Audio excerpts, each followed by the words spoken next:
Ini adalah seri rakit PC dengan modal 15.000 dirakit dan dijual berkali-kali. Sekarang saya dapat PC seharga 2,5 jutaan, atau dalam 10 bulan saya sudah profit 16.786%. Luxury jaya jaya jaya. Halo, assalamualaikum warahmatullahi wabarakatuh. Selamat datang di channel Review Tech, channel tentang rakit PC semurah dan sekencang mungkin. Buat yang baru ketemu channel ini, kalian bisa ke playlist video. Di situ ada seri rakit PC nasi padang. Saya mulai 10 bulan yang lalu dengan modal 15.000. Sudah beberapa kali gonta-ganti PC dan sekarang sampai di episode ke-8. Di episode ke-7 saya berhasil menjual PC Athlon X4 860K dengan GTX 750 Ti. Tapi tidak ke satu orang ya, saya jual part-partnya secara terpisah dan saya gabungkan ke beberapa rakitan PC. Dan setelah saya hitung, terkumpul uang hasil penjualan semua partnya sebesar 2,5 juta atau 166 kali lipat dari modal awal. Nah, dengan modal 2,5 juta apa saja sih komponen rakitan PC nasi padang di episode ke-8 ini? Yuk kita simak bersama. Kita mulai dari prosesornya. Buat kali ini saya pakai prosesor DDR3 non-K terkencang di muka bumi, Intel i7 4790. Wih, akhirnya PC nasi padang sampai juga di ranah i7. Berarti kalau PC ini laku, di video selanjutnya kita akan mulai merakit PC DDR4. Memiliki 4 core dan 8 thread, base frekuensinya 3,6 GHz dengan turbo boost 4 GHz. TDP-nya 84 watt dan punya iGPU Intel HD 4600. Harga prosesor i7 4790 sekarang adalah 505.000. Untuk HSF-nya tidak mungkin ya pakai HSF standar. Kemarin saya coba i7 pakai HSF 25.000, suhunya tembus 100 derajat. Mantap lah. Jadinya saya pakai Jonesbot CR 1200. Harganya 117.000.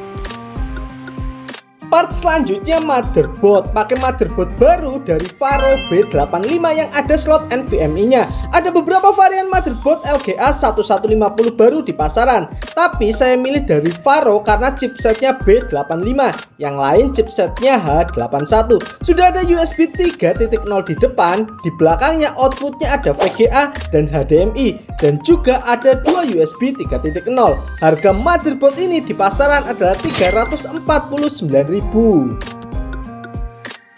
Untuk RAM-nya saya pakai RAM 16GB DDR3 1600 MHz dari Hynix. Harga per kepingnya 8GB 75.000. Jadi 2 kepingnya 150.000. Sekarang kita ke storage, pakai NVMe 256GB dari tim MP33. Kalau kita cek speed NVMe ini di sistem AM4, read-nya tembus 3300 Mbps. Tapi kalau di sistem lawas LGA 1150 ini cuma bisa setengahnya, antara 1500 sampai 1800an Mbps. NVMe ini masih bisa menampung 2 hingga 5 game tergantung ukurannya. Harga NVMe 256GB dari tim adalah 270.000. Casingnya pakai casing yang agak bagus lah ya. Casing kecil Raptor dengan bonus 3 fan 12 cm RGB. Ini casing simple, murah tapi tampilannya lumayan. Harganya 294.000. Sayangnya seperti biasa casing ini selalu mahal di ongkir. Kita lanjut ke PSU. Saya pakai GMX VP580 Plus Bronze yang sudah full range input voltage. PSU ini hanya punya 1x8 pin power VGA, jadi tidak cocok kalau dipasangkan VGA dengan daya yang besar. Harga PSU GMX VP500 non RGB adalah 433.000. Dan terakhir VGA. Nah, karena masih ada sisa budget, saya belikan VGA biar bisa main game. Walaupun budget kita sedikit, tetapi tetap pakai VGA yang baru ya, R7 350 dari RX7. Saya beli dalam kondisi baru di momen 12/12. Harganya 375.000. Sebenarnya harga aslinya sama dengan GT 740 2GB di video sebelumnya, yaitu di 414.000. Nanti kita bandingkan performa keduanya. Spesifikasinya R7 350 memiliki VRAM 2GB 128-bit GDDR5, GPU clocknya 800 MHz, support DirectX 11.1, TDP-nya cuma 55 watt dan tanpa pin power. Untuk outputnya lengkap, ada HDMI, DVI, dan VGA. Berapa sih total harga rakitan PC kali ini? i7 4790 505.000, HSF Jonesbo 117.000, motherboard B85 NVMe 349.000, RAM 16GB 150.000, NVMe 256GB 270.000, PSU GameX VP500 433.000, casingnya 294.000 dan VGA-nya 375.000. Totalnya 2.493.000. Ditambah kabel dan thermal pasta, kita bulatkan ke 2,5 juta lah. Dan alhamdulillah PC ini juga langsung kejual ya. Secara terpisah partnya saya jual ke 2 orang. Yang pertama ke Mas Fight dari Maluku Ambon, dan VGA-nya saya jual ke Mas Yuvanda dari Purwodadi Grobogan. Jadi kita bisa lanjut ke PC Nasi Padang episode ke-9.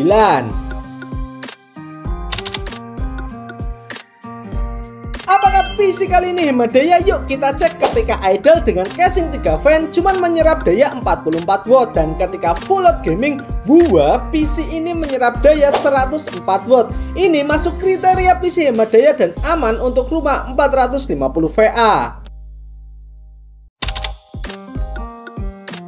Selanjutnya, uji sintetis. Pertama kita uji prosesornya dulu. i7 4790 pakai Cinebench R15 multicore, dapat skor 729 CP dengan maksimal suhunya di 71 derajat, jauh di bawah HSF standar yang tembus 100. Mantep banget ini Jonesbo CR1200.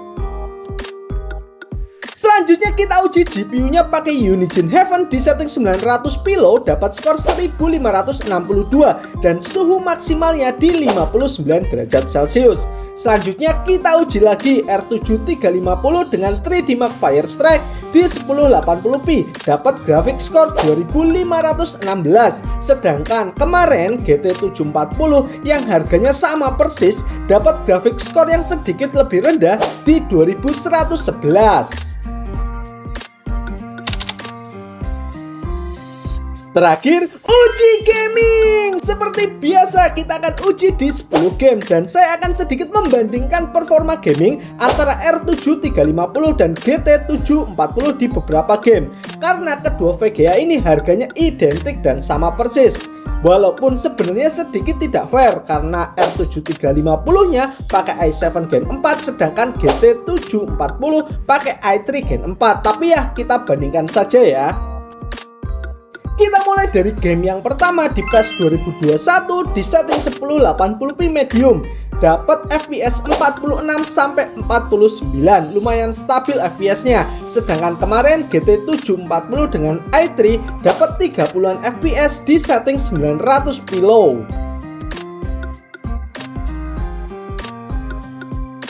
Game yang kedua, Genshin Impact di setting 1080 pilo, dapat 27 sampai 33 FPS. Di game ini performa R7 350 dan GT 740 identik.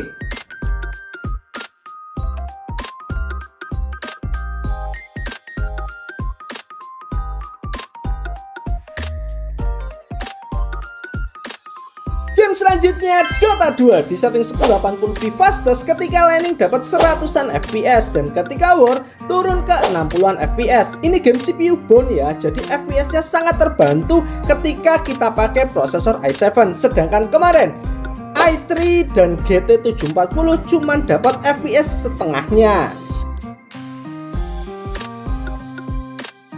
Selanjutnya game kesayangan kita semua, Valorant di setting 1080 pilo, FPS-nya tinggi banget, dapat 200-an FPS. Sedangkan GT 740 dengan i7 kemarin dapat 150-an FPS.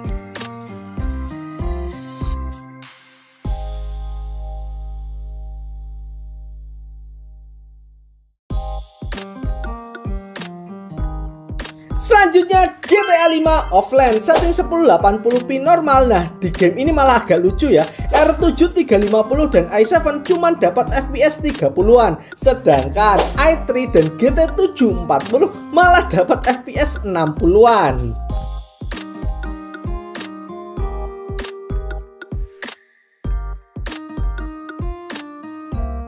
Game selanjutnya Minecraft Relauncher di versi 1.21.3 dengan Optifine di setting 1080p fast dengan render distance-nya di 8 chunks. Dapat FPS yang tinggi banget antara 300 sampai 400 FPS.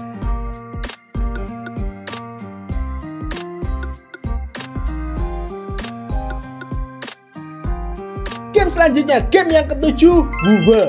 Di setting 1080p mode performance dapat 22 sampai 28 fps. Ya, masih belum sampai 30.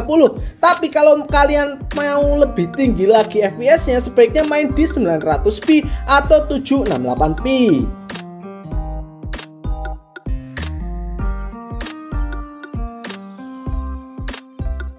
Game yang ke-8, Rise of the Tomb Raider di setting 900p lowest dapat FPS rata-rata 36, sedangkan i3 dan GT 740 dapat rata-rata FPS 30.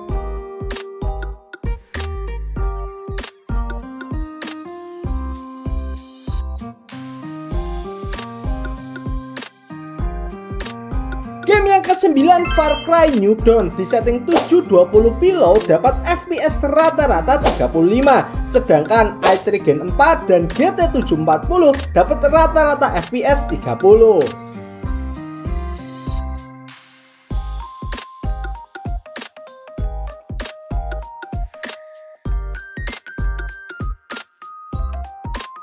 Dan game yang terakhir, game yang beberapa hari ini lagi saya mainin, Plants vs Zombie Fusion di setting 1080p dapat 60 fps. Buat kalian nih yang sudah bapak-bapak, mainin game ini aja, seru, gak banyak tuntutan. Kalau istri tiba-tiba manggil bisa langsung di pause, gak kayak game kompetitif.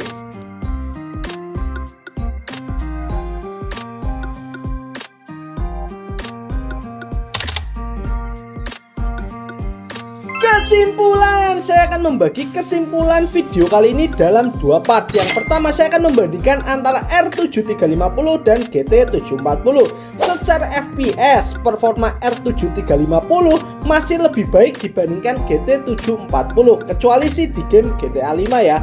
Tapi R7 350 itu punya dua kekurangan. Pertama, update driver itu mentok di tahun 2022, sedangkan GT 740 sampai saat ini masih ada update drivernya, dan suhu R7 350 lebih panas di 59 derajat, sedangkan GT 740 mentoknya di 51 derajat. Kesimpulan yang kedua tentang PC ini secara keseluruhan, ini adalah PC yang aman buat kalian yang baru pertama rakit PC. Hampir semua partnya baru kecuali prosesor. Performanya juga lumayan oke untuk game-game ringan, dan pastinya PC ini hemat daya. Kekurangan dari PC ini menurut saya yang bisa diupdate itu cuma VGA-nya aja, karena prosesor dan RAM-nya sudah mentok. Saran saya kalau kalian mau update bisa beli GTX 1650 yang versi GDDR6 atau RTX 3050. Terima kasih teman-teman sudah menonton video ini sampai akhir. Apabila ada pertanyaan atau saran bisa tulis di kolom komentar. Akhir kata, wassalamualaikum warahmatullahi wabarakatuh.